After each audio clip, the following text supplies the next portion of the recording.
Receive date হচ্ছে 16 August 2001। National visa centre তাদেরকে এই লেটারটা দিল। ওনারা প্রবলেমে পড়েছে, এনআইডি পাসপোর্টে নামের মিসম্যাচ ছিল। এখানে শুধু ওনারা যেই I-130 পিটিশনটা ফাইল করেছিল বা কেসের মধ্যে পুরো নামটা ছিল মোহাম্মদ দিয়ে, আর এনআইডি সেটার মধ্যে এমডি ছিল। আপনারা যারা ইউএস এর ফ্যামিলি ইমিগ্রেশনের বিভিন্ন ক্যাটাগরিতে F1, F2A, F2B, F3 বা F4 ক্যাটাগরিতে দীর্ঘদিন ধরে অপেক্ষা করছেন ইন্টারভিউ ডেটের জন্য বা ডকুমেন্ট ফাইলের জন্য, বা আপনাদের কেসের পিটিশনটা ফাইল করা আছে, কবে হবে, কিভাবে হবে, বা কবে আপনি ইন্টারভিউ ডেট পাবেন, কবে আপনার কোন অ্যাকশনটা নিতে হবে, এটা আপনারা জানেন না। সে কারণে আপনাদের সবসময় আপনাদের কেসটাকে ফলো আপ করা খুবই জরুরি। আর ফলো আপ না করলে প্রপারলি কি হতে পারে এটার একটা বাস্তব উদাহরণ আজকে আপনাদের সামনে তুলে ধরবো। সেটা হচ্ছে 2001-এ একটা পিটিশন ফাইল করা হয়েছে, ওই কেসটা এখন পর্যন্ত ঝুলে আছে। বা আমাদের অনেকেরই এরকম ইস্যু দেখা যায় যে নামের পাসপোর্টে বা এনআইডিতে বা I-130 পিটিশনে এর আগের বার্থ সার্টিফিকেটে কোনো কিছু মিসম্যাচ থাকলে ওই জিনিসটা কারেকশান নিয়ে আমরা অনেক ওয়ারিড থাকি, বা কিভাবে ওই জিনিসটা কারেকশান করবো এটা জানি না। তো আজকের এই ভিডিওতে সেইটা আপনাদেরকে ক্লিয়ার করব। আপনাদের যদি কোনো কিছু নাম, ডেট অফ বার্থের মিসম্যাচ থাকে তাহলে সেটা কিভাবে আপনারা সম্পূর্ণ করবেন, বা আপনাদের কেসের ফলো আপ করাটা কতটুকু জরুরি। তার আগে বলে নিচ্ছি, যারা আমাদের চ্যানেলে নতুন বা আমাদের চ্যানেলটি এখনও সাবস্ক্রাইব করেনি, please hit the subscribe button. আর যারা অলরেডি সাবস্ক্রাইব করেছেন তাদেরকে অসংখ্য ধন্যবাদ।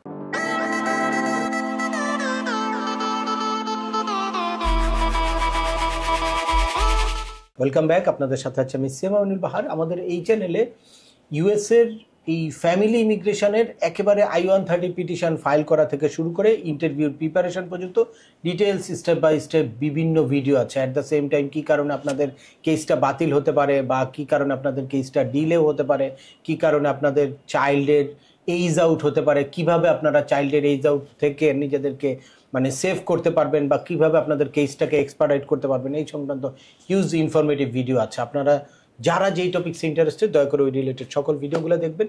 এরপর ছোটোখাটো প্রশ্ন থাকলে ভিডিওর নিচে কমেন্টস করবেন। আর তারপরেও একান্ত কোনো ব্যক্তিগত পরামর্শ বা আমাদের কোনো সার্ভিস নিতে চাইলে ডিসক্রিপশানে থাকা হোয়াটসঅ্যাপ নাম্বারে অ্যাপয়েন্টমেন্ট বুক করে সরাসরি যোগাযোগ করতে পারেন। অ্যাট দ্য সেম টাইম আমাদেরকে ইমেল করতে পারেন, এবং আমাদের ইউটিউব ও ফেসবুক পেজগুলোকে ফলো করে সবসময় আমাদের সাথে যুক্ত থাকতে পারেন। এ নিয়ে চলে আসি আজকের মূল আলোচনায়। আজকে আমার সামনে উপস্থিত আছে আমার এক ফলোয়ার ফ্যামিলি, যারা 2001-এ ইমিগ্রেশন পিটিশন ফাইল করা হয়েছিল।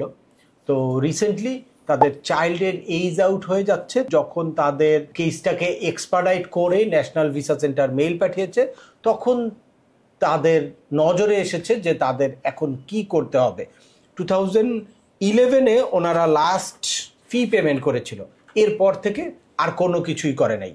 এই ফি পেমেন্ট করার পরে কিন্তু কোনো রকম কোনো আর লেটার আসবে না। ওনারা বলছে যে এরপরে যেহেতু আমাদের কাছে আর কোনো লেটার আসে নাই, দ্যাটস ওয়াই আমরা কোনো অ্যাকশানে যাই নাই। তো আমি একটু ওনাদের মুখ থেকে শুনবো যে ওনাদের পিটিশনটা কে ফাইল করেছিল, বা ইউএসএ যে কেসটা পিটিশন ফাইল করেছে তার তরফ থেকে কোনো রকম কোনো ইনফরমেশন ওনার জানা ছিল কিনা, বা এই ব্যাপারে উনি আমার ভিডিও দেখে কি বুঝেছে একটু ওনার মুখ থেকে শুনবো যে কেন ডিলে হলো। তো কি প্রবলেম ছিল সেটা শুনি, তারপর এটার কি সলিউশন হওয়া উচিত, বা আপনাদের যদি এ ধরনের কোনো প্রবলেম হয় আপনারা কি করবেন সেটা আমরা এই ভিডিওতে জানতে পারবো। আসসালামু আলাইকুম।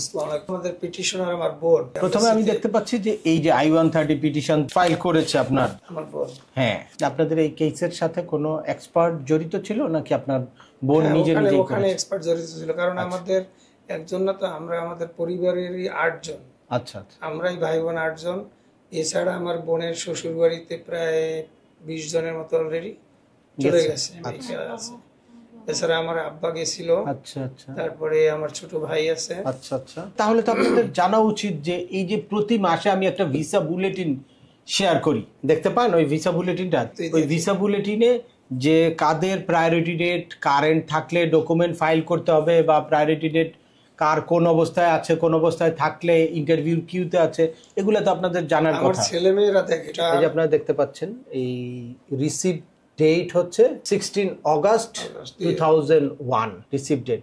এটা রিসিভ করার পরে অ্যাপ্রুভালটা যদিও ওনার কাছে নাই, অ্যাপ্রুভালটা আমি কেস নাম্বার অনুযায়ী আপনারা বুঝতে পারবেন। কেস নাম্বারটা যেহেতু DHK 2008 দিয়ে শুরু হয়েছে, সুতরাং আমরা বুঝতে পারছি যে এই ইউএসসিএস এর পিটিশনটা অ্যাপ্রুভ হয়েছে 2008-এ। 2001-এ হচ্ছে আপনার পিটিশন ফাইল করা হয়েছে, তারপর 2008-এ ইউএসসিএস এর কেসটা অ্যাপ্রুভ হয়েছে। উনি যেটা বলতে চাচ্ছে সেটা হচ্ছে যে মানে টাইম টু টাইম উনি ওয়েলকাম লেটার পায়নি, এ কারণে কেসটা কোনো কিছু প্রসেস করে নাই। কিন্তু আমরা দেখতে পাচ্ছি একদম 2008-এ যখন তার কেসটা অ্যাপ্রুভ হয়েছে তারপরেই একটা লেটার পাঠিয়েছিল ন্যাশনাল ভিসা সেন্টার যে কেসটা রিসিভ করেছে সেই লেটার।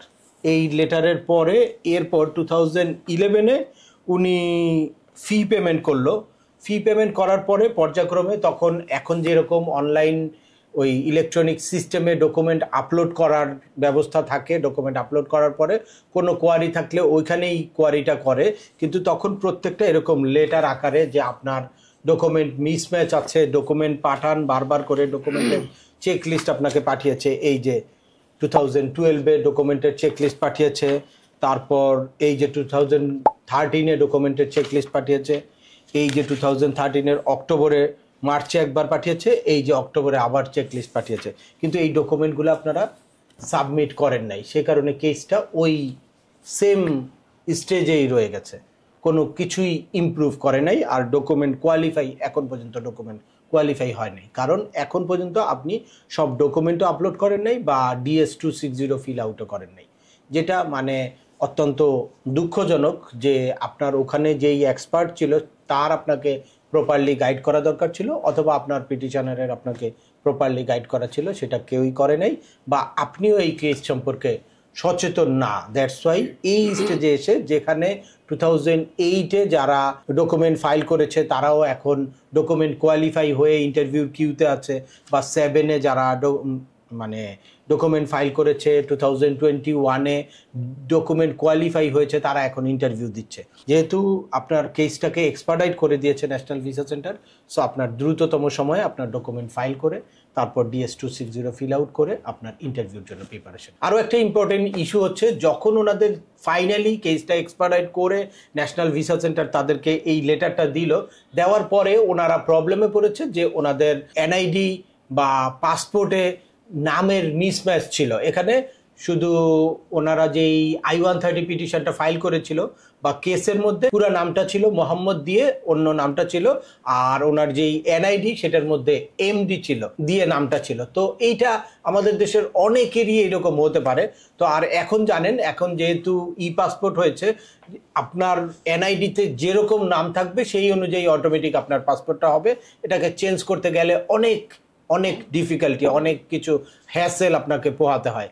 তো আমার মনে হয় যে এই হ্যাসেলটা পোহানোর কোনো যৌক্তিকতা নাই। আপনি যখনই আপনার পাসপোর্টটা MD দিয়ে নিয়ে আসবেন, এরপর ন্যাশনাল ভিসা সেন্টারকে একটা মেইল করলে যে আমার অন্যান্য সব জায়গায় MD আছে, কিন্তু বাই মিস্টেক আমার এই I-130 পিটিশনে বা আমার প্রিভিয়াস যেই বার্থ সার্টিফিকেট সেখানে মোহাম্মদ ছিল, তখন এই মেইলটা পাঠালে ওরা সিস্টেমেই নামটা কারেকশন করে দেয়। তখন আপনি ওই MDর পাসপোর্ট দিয়েই কিন্তু আপনি খুব সহজেই আপনার ডকুমেন্টটা প্রসেস করতে পারেন। তো শুধুমাত্র তথ্য না জানার কারণে অনেকেই এই ধরনের বিভ্রান্তির মধ্যে পড়ে। তো আপনারা যারা US-এর ফ্যামিলি ইমিগ্রেশন রিলেটেড বিভিন্ন স্টেজে ওয়েট করছেন তারা একটু আমাদের চ্যানেলটা ফলো করবেন, তাহলে এ ধরনের একদম প্র্যাকটিক্যাল এক্সপেরিয়েন্স সহ এই ইনফরমেশনগুলো পেয়ে যাবেন, খুব স্মুথলি আপনাদের জার্নিটা করতে পারবেন। তো আজকের ভিডিওটি আর দীর্ঘায়িত করছি না, আশা করি এই ভিডিও থেকে একদম রিয়েল একটা কেস স্টাডি আপনারা জেনে গেলেন। তারপরেও আপনাদের যদি এই সংক্রান্ত কোনো রকম কোনো প্রশ্ন থাকে অবশ্যই আমাকে কমেন্টস করে জানাবেন। আর ভিডিওটি ভালো লাগলে বা তথ্যবহুল মনে হলে লাইক দিয়ে আপনার বন্ধুদের মাঝে শেয়ার করে দিবেন যাদের এই ইনফরমেশনগুলো অত্যন্ত প্রয়োজন। আবার দেখা হবে নতুন কোনো গুরুত্বপূর্ণ টপিকস নিয়ে। সে পর্যন্ত সবাই ভালো থাকবেন, সুস্থ থাকবেন এবং আমাদের চ্যানেলের সাথেই থাকবেন। আল্লাহ হাফেজ।